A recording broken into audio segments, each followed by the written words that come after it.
अच्छा, देवेंद्र बंदर की तस्वीर आ चुकी है, हमारे सामने है इस वक्त, और इसमें आप देखें भारतीय जनता पार्टी के तमाम नेता वहां मौजूद हैं।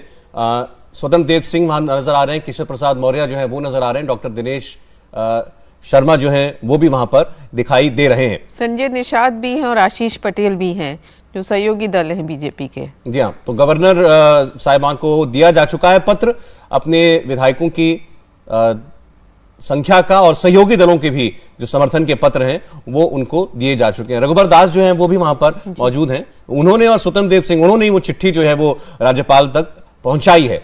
तो इस काम के लिए मुख्यमंत्री का आना जरूरी भी नहीं है, आपको पार्टी की तरफ से बताना है कि हमारे पास जो है इतने विधायक हैं। हाँ, जो दावा पेश किया है कि हमारे साथ इतने विधायक हैं, अब गवर्नर जो है मुख्यमंत्री को न्योता देंगी कि वो शपथ लें और विधायकों के साथ, जो कल 4 बजे ये शपथ ग्रहण समारोह होगा।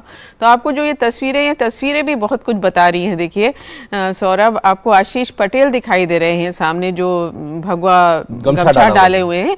ये अनुप्रिया पटेल जो केंद्र में मंत्री हैं, उनके पति हैं, तो एमएलसी हैं इस समय। तो एक तरह से कहा जा रहा है कि अपना दल के कोटे में 2 मंत्री बनाए जा सकते हैं, उसमें से एक ही आशीष पटेल होंगे। संजय निषाद दिखाई दे रहे हैं जो निषाद पार्टी के अध्यक्ष हैं, इनके लिए भी कहा जा रहा है कि निषाद पार्टी को जो 1 मंत्री की सीट मिलेगी उसमें संजय निषाद मंत्री बनाए जाएंगे। सुरेश खन्ना दिखाई दे रहे हैं, 9 बार के विधायक हैं, ये बहुत सीनियर मंत्री हैं, बहुत अच्छी छवि है इनकी, बहुत काम करने वाले हैं, बहुत ईमानदार। लेकिन कहा जा रहा है कि शायद इस बार उनको अध्यक्ष बना दिया जाए विधानसभा का, सुरेश खन्ना जी को। जी, क्योंकि जो हृदय नारायण दीक्षित अभी विधानसभा के अध्यक्ष थे, इस बार बीजेपी ने उनको टिकट नहीं दिया है, वो चुनाव नहीं लड़े हैं। तो सुरेश खन्ना सीनियर मंत्री हैं, 9 बार के विधायक हैं, तो इनको कहा जा रहा है। हालांकि जयप्रताप सिंह जो हेल्थ मिनिस्टर हैं वो भी 8 बार के विधायक हैं, सूर्य प्रताप शाही जो हैं 5 बार के विधायक हैं, लक्ष्मी नारायण जो है चौधरी हैं वो भी 5 बार के विधायक हैं, लेकिन नाम जो स्पीकर के लिए वो सुरेश खन्ना का ही चल रहा है। तो एक खबर रुचि जी भी दे रही है आपको कि सुरेश खन्ना वो विधानसभा अध्यक्ष यानी स्पीकर हो सकते हैं। फिलहाल राजभवन की तस्वीर आपके सामने है और उसमें आपको दिखाई दे रहे हैं कई महत्वपूर्ण चेहरे, और इसी में जो है वो पत्र भी होगा, एक औपचारिक पत्र की विधायक दल का नेता चुन लिया गया है योगी आदित्यनाथ जी को, तो कल शपथ मुख्यमंत्री के तौर पर वो लेंगे। लेकिन जो एक दूसरी बड़ी खबर बताई है देवेंद्र पराशर जो बता रहे हैं, तो ये आपने कहा 55-57 मंत्री हो सकते हैं, ये सभी कल शपथ भी लेंगे। निश्चित तौर पर सौरभ, उसमें जो शपथ लेने वाले लोगों की संख्या रहेगी वो बड़ी संख्या रहेगी, ऐसा हमें ये बताया गया है। एग्जैक्ट नंबर अभी नहीं बताया गया है, लेकिन ये जरूर कहा गया कि वो एक बड़ा मंत्रिमंडल जो होगा, और पहली बार जैसा हुआ था कुछ उसी प्रकार का मंत्रिमंडल इस बार भी रहेगा पहली बार में। हालांकि कुछ विंडो, कुछ सीटें निश्चित तौर पर आगे के लिए खाली रखी जाएंगी, लेकिन 55 से अधिक होंगे मंत्री, ऐसी जानकारी दी गई थी। और आपने ये बताया कि 8 से 10 मंत्री जो है वह युवा हो सकते हैं, 40 साल से कम जिनकी आयु है ऐसे हो सकते हैं, और पहली बार जीत कर आए विधायक को भी मंत्री बनाने की तैयारी में बीजेपी है, यानी युवा का और अनुभव का दोनों का मिश्रण जो है इस मंत्रिमंडल में जो आपको दिखाई दे सकता है। 2 नामों की चर्चा मैं देवेंद्र आपसे करना चाह रहा हूं, रुचि आपसे भी। असीम अरुण और राजेश्वर सिंह, इनको इनके प्रशासनिक अनुभव के लिए खास तौर पर दोनों का जो लॉ एंड ऑर्डर में जो रहा है और बड़े केसेस में तफ्तीश का जो अनुभव रहा है वो इनको काम में लेना होगा। क्या इनको मंत्रिमंडल में लाने की कोई तैयारी, कोई गुंजाइश? देवेंद्र पहले आप।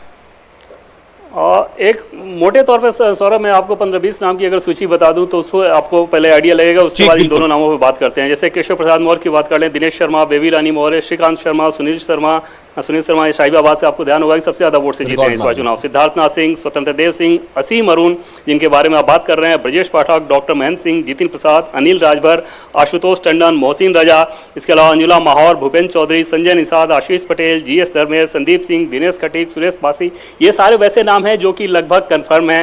असीम अरुण की पहले अगर बात करें तो असीम अरुण निश्चित तौर पे मंत्री बनाए जाएंगे, ऐसे हमें संकेत दिए गए हैं। उसके पीछे बड़ी वजह है, असीम अरुण सिर्फ एक पुलिस अधिकारी नहीं है, बल्कि पुलिस अधिकारी के तौर पर सौरभ, असीम अरुण ने जो काम किया है और जो काम करने का उनका तरीका है उससे बीजेपी के बड़े नेता बहुत ज़्यादा प्रभावित हैं। असीम अरुण की खासियत ये बताई जाती है कि वो एक सिस्टम बनाने में यकीन करते हैं, खुद पब्लिसिटी लेने की होड़ में शामिल नहीं होते, बल्कि वो एक सिस्टम बनाकर काम कराना चाहते हैं। और जाहिर तौर पर आप समझ सकते हैं कि किसी भी सरकार के लिए अगर इस सोच वाला मंत्री हो, अनुभवी हो, तो वो कितना कारगर हो सकता है। असीम अरुण के साथ वो बात है, उनका अपना फैमिली बैकग्राउंड भी है, वो बहुत पढ़े लिखे फैमिली से आते हैं, अपने समाज में एक रोल मॉडल के तौर पर देखे जाते हैं। उनके पिताजी यूपी के डीजीपी रहे हैं, उनके परिवार में आईएएस हैं, तो एक कुल मिलाकर एक पढ़ा लिखा समाज का व्यक्ति और उस समाज से अगर आ रहा है तो आप समझ सकते हैं कि अपने समाज में मैसेजिंग के लिहाज से वो किस प्रकार का रोल मॉडल के तौर पे देखा जा रहा होगा।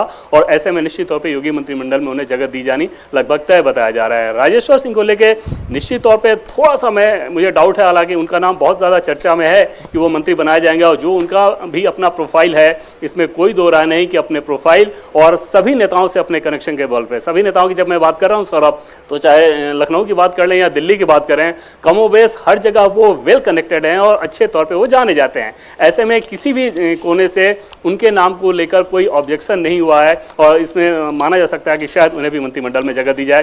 कास्ट इक्वेशन लेकर निश्चित तौर पे एक फैक्टर रहता है कि उसमें कई बार आपको कॉम्प्रोमाइज़ करने होते हैं। हालांकि राजेश्वर सिंह को बनाया जाएगा तो इसलिए नहीं कि वो किसी समुदाय विशेष से आते हैं, किसी कास्ट विशेष से आते हैं, बल्कि इसलिए कि जो बैकग्राउंड उनका प्रोफेशनल बैकग्राउंड है, जो एजुकेशनल बैकग्राउंड है, उसके आधार पर उन्हें जगह दी जाएगी, जैसा कि शुरू में हमने बताया था कि वो भी एक क्राइटेरिया था। इंडिया टीवी हर वक्त हर जगह डाउनलोड करने के लिए सर्च करें India TV news Google play store या ऐप स्टोर पर।